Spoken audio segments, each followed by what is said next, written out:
Launch Edificius usBIM. The software will open with desktop mode active by default. Choose the folder on your PC where your project is stored, select it and confirm.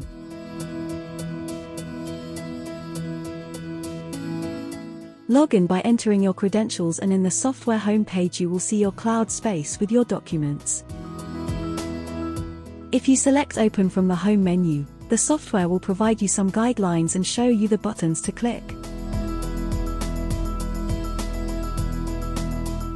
At this point, choose the folder where you have previously saved your project and, having identified the file to open, click on the icon with the pencil.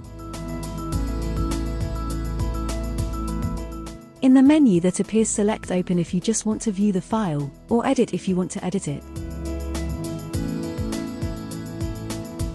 Once your project is open, in Edificius you will simultaneously have the document open from your PC and the one open in the cloud. You can work on both, exchange data from one to the other, always identifying the files in the cloud marked with the usBIM logo.